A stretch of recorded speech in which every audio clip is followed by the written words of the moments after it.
ఈరోజు మీ ముందుకు పంపించిన భువనగిరి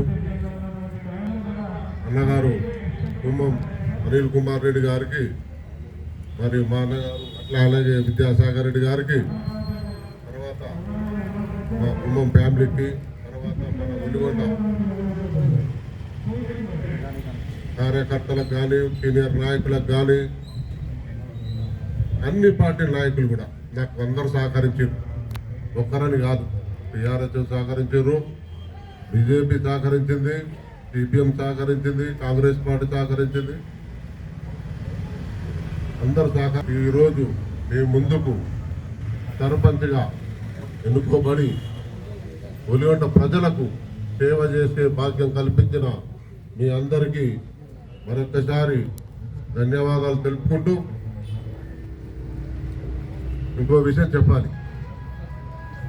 మా తోటి ఇక్కడ ఎన్నుకోబడ్డ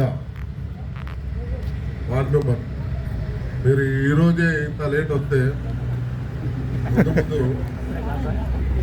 ప్రజలకు ఇప్పుడు ఎంపీడీఓ గారు కూడా అన్నారన్న, నేను ఎప్పుడో వచ్చిన ఒక హాఫ్ అన్ అవర్ ముందు వచ్చిన కూర్చున్నా, కానీ మీరే ఇంత లేట్ వస్తే ఇట్లా క్రమశిక్షణ ఉండాలి. అది లేకపోతే ఇవాళ లేట్ చేస్తే 5 ఏళ్ల కాలం ఇంకా లేట్ ఎక్కబడతాం. దయచేసి మీరు సమయ పాలన పాటించండి, సమయానికి రాండి. గ్రామ పంచాయతీకి ఏ సమయం వచ్చినా మన ప్రజలకు జవాబుదారులు, ఎందుకంటే ఒళ్ళు జాగ్రత్త పనిచేయాల్సిన అవసరం ఉంది. ఏదో గ్రామ పంచాయతీ సర్పంచ్గా ఎన్నుకోబడంగానే ఏదో కొమ్ములు వచ్చినాయని కాదు. ఇది ఎంత బాధ్యత కూడుకున్నదో నాకు తెలుసు.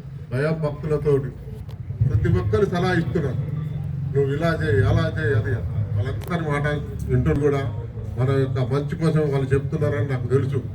కాకపోతే మా నాన్నగారు చేసిన కాలం, ఇప్పుడు అన్నగారు ఎమ్మెల్యే అనిల్ కుమార్ రెడ్డి గారు కూడా ఇప్పుడు చేస్తుండ్రు. మరి 30 ఏళ్ల క్రితం ఎప్పుడో జనరల్ స్థానం అయింది మా నాన్నగారికి. 32 ఏళ్ళు అప్పుడు సర్పంచ్గా చేసిండు. మళ్ళా ఇప్పుడు 30 ఏళ్ళ తర్వాత వచ్చింది మన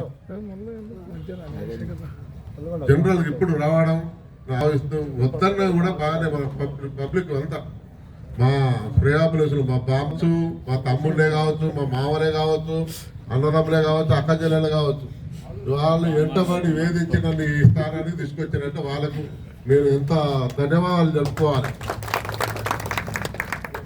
అయినా ఈరోజు సర్పంచ్ బాధ్యతలుగా వెలుగొండ గ్రామానికి మన ఎమ్మెల్యే అనిల్ కుమార్ అన్న సహకారంతో రేపటి నుంచి మా కార్యాచరణ మేము ముందు ఏం చేయదలుచుకున్నాం వార్డు మెంబర్లతో కూర్చొని మాట్లాడుకొని ప్రణాళికలు ఏర్పరచుకొని, అక్కడ కాంగ్రెస్ ప్రభుత్వం ఉంది, ఇక్కడ ఎమ్మెల్యే అనిల్ కుమార్ రెడ్డి గారు ఉన్నారు. ఇద్దరు సహకారంతో కేంద్రం నుంచి కూడా ఇంకా రావాలి. ఇప్పటికీ 2 ఏళ్ల సంది గ్రామ పంచాయతీ మరి నిరోధ మనం ఇప్పుడు అందులో పోతే దాని లోతు ఎంతో తెలుస్తుంది. ఎంపీడీఓ గారు మరి కార్యదర్శి గారు కూడా సహకారం అందించాలి.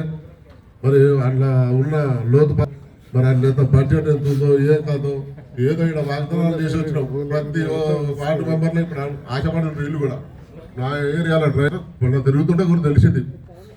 డ్రైనేజ్ సమస్య బాగానే ఉంది. తర్వాత లైట్లు, స్తంభాలు, వాటర్ సమస్య ఇక్కడనే ఉంది, మన ఎదురుగానే రోజు కనపడుతుంది నాకైతే. ఇక వేరే ఏరియాలకి ఎన్నులే చూస్తుంటే కనపడుతుంది. ఇవన్నీ మనకు ఇప్పుడు నెత్తి మీద ఉన్నాయి. నిమ్మతంగా చేసుకొని పోవాలి అనుకుంటున్నా. ఇక దయచేసి ప్రజలు కూడా, అన్ని పార్టీల నాయకులు కూడా మీరు సహకరించాలి. ఏదో నా దగ్గర ఉందనుకోని తొందరగా చేస్తాం. మీకు కూడా తెలుసు ఆ సమస్యలు ఎట్లా బయటపడాలనేది మీ అందరు సహకారం తీసుకుంటాం.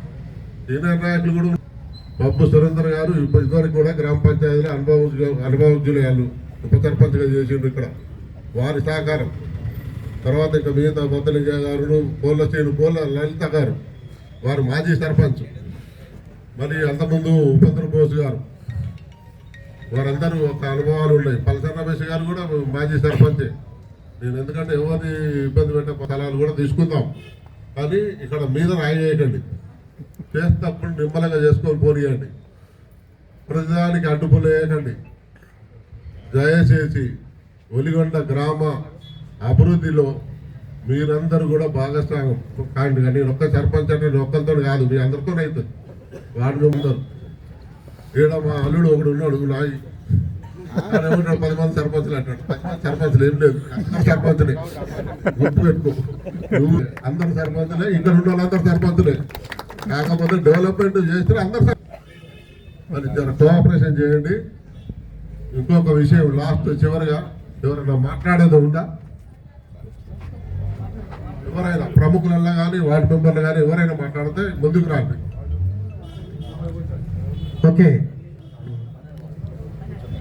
ఒక్క నిమిషం అండి. ఇప్పుడు